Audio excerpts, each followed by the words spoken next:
Hi, this is the presentation on 1619. Over this, we'll be going over how slavery built a nation, how the bad blood started, and the land of our fathers, part 1 and 2. This presentation has been brought to you by no one other than Danny Pierre Brown II on this date, 24 April 2022. Jamestown Colony. Although slaves were said to have been in the United States since the 1500s, the Jamestown Colony in Virginia is regarded as the first permanent English colony and is historically regarded as the beginning of slavery.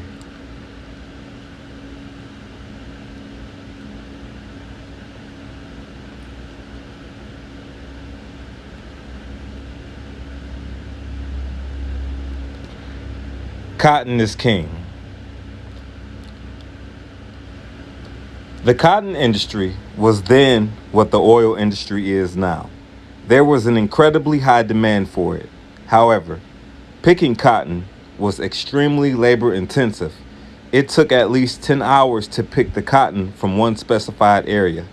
Planting cotton usually took place in the time of March and April, where slaves were forced to plant the seeds in rows. Great Britain, New England, China, all were in need of cotton. Cotton was king in the global market.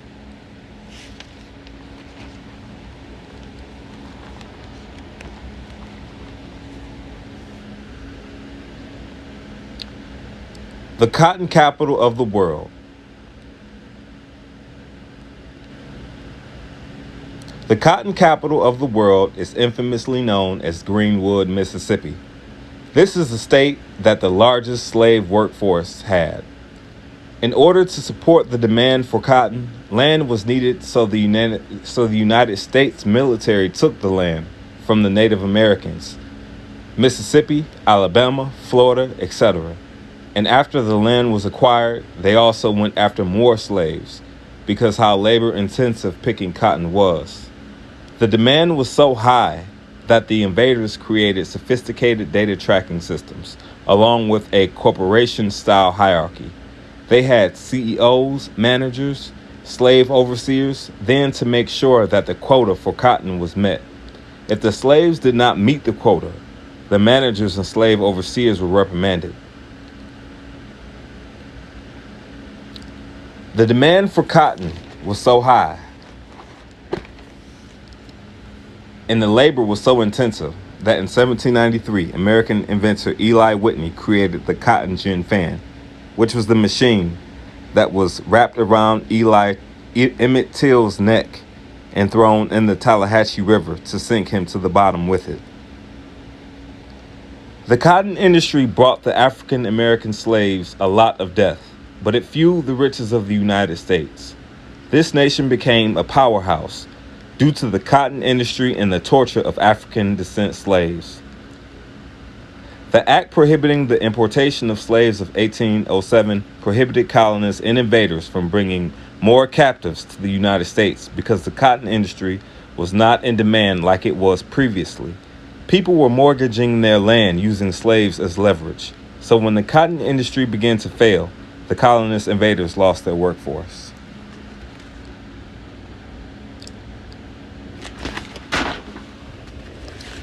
January 1st, 1863, former President Abraham Lincoln issued the Emancipation Proclamation. It seemed as though the sun had been shining on black people after a bloody storm. But it was an ending of one form of torture and the beginning of another. Slaves were just let go in the wintertime. No resources to survive, no hygiene products. So they began to die by the masses in the streets. Bodies were found in the street, so many bodies that towns created burning pits. A depiction of this occurrence is typically displayed in zombie movies.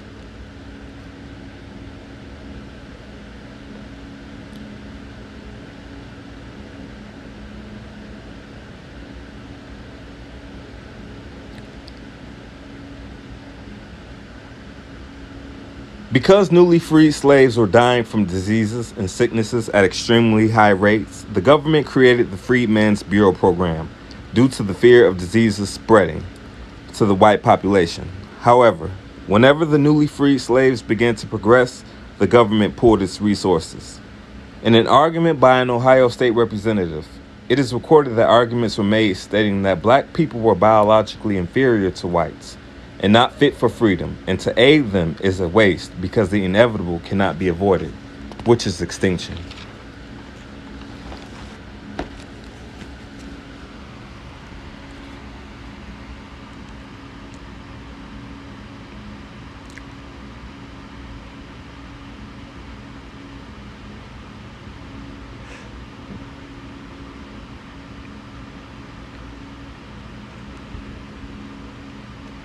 In 1883, first African descent female doctor, Rebecca Lee Crumpler, wrote the Book of Medical Discourses to help black mothers and nurses care for themselves and others.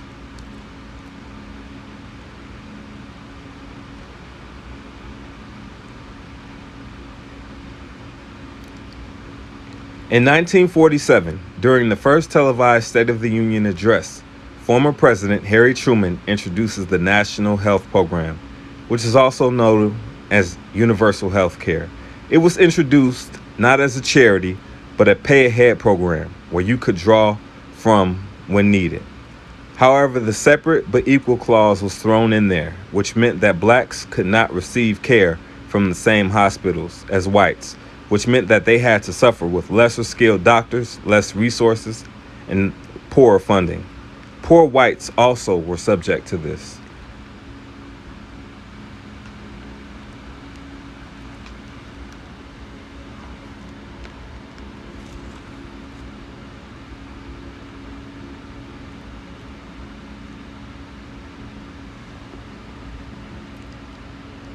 The American Medical Association. They were exclusively white board of doctors who fought to keep separate but equal clause. They were making so many profits that they called President Truman's plan a waste. They even called him a communist at a time where that word was similar to the word jihadist is now. William Montague Cobb, first African descent doctor in anthropology, medical professor at Howard University. He is the one that fought for senior citizens to have health care after they reach a certain age.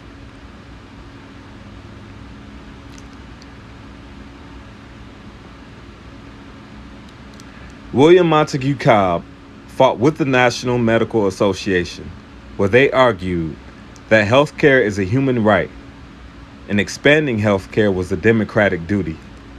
This was a 2-decade battle. It started with President Harry Truman and ended with President Kennedy.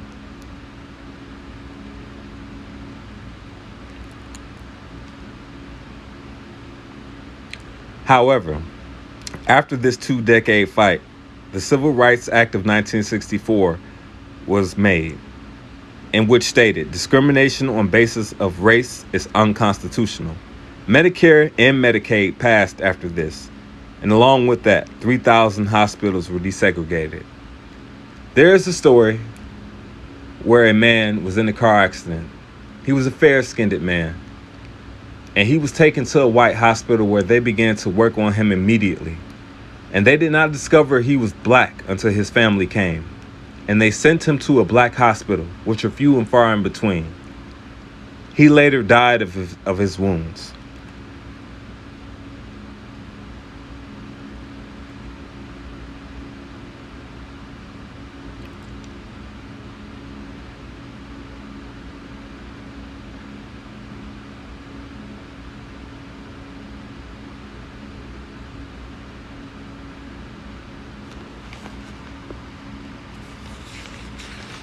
Today's healthcare is similar.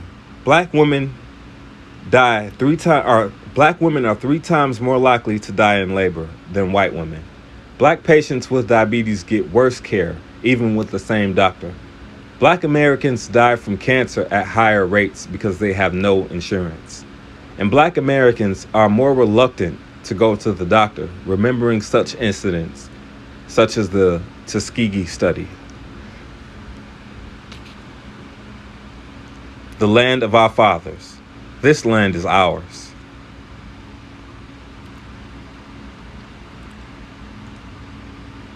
After the Emancipation Proclamation, William Tecumseh Sherman began his march from the city of Atlanta to the coast.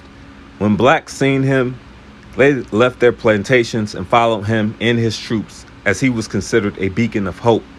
But the slaves were a drain to him, and to his troops, and to his resources. So while in Savannah, they ran across a creek, which was too wide and too deep. So the sappers built a bridge, and they told the blacks that it was important that the Union troops cross first in order to make sure that the other side was secure. However, when they crossed, they broke the bridge down. Blacks were shot, slaughtered, trying to get across as the Confederate army was in hot pursuit. They drowned in the creek, and some were recaptured and taken back as slaves again. When Lincoln's Secretary of War, Edwin Stanton, heard this, he was furious and requested that Sherman be brought to his office. And the two then asked 20 black church leaders, "What do your people need?" They replied, "Land." And with that, Special Order 15 was created, promising the newly freed slaves 400,000 acres of land. However, soon after this, President Lincoln was assassinated and replaced by racist Southern former slave owner and President Andrew Johnson. He reversed Special Order 15.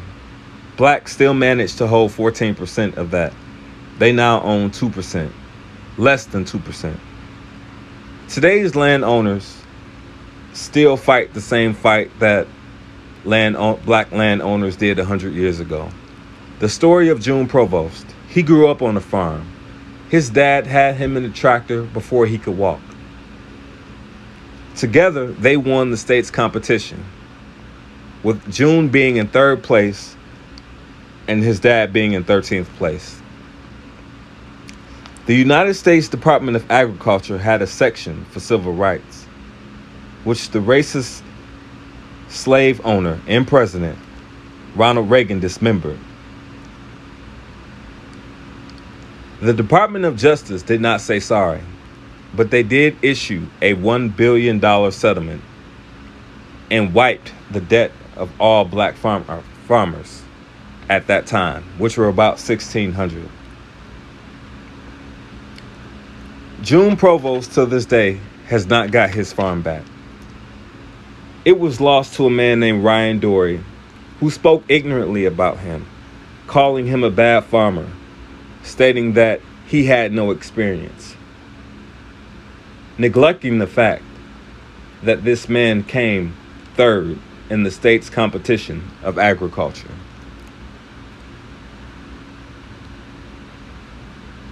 It was stories like these that produced a lawsuit against the First Guarantee Bank. And after the lawsuit, they did not get their heads straight. They began to cut off all of June Provost's crop share loans.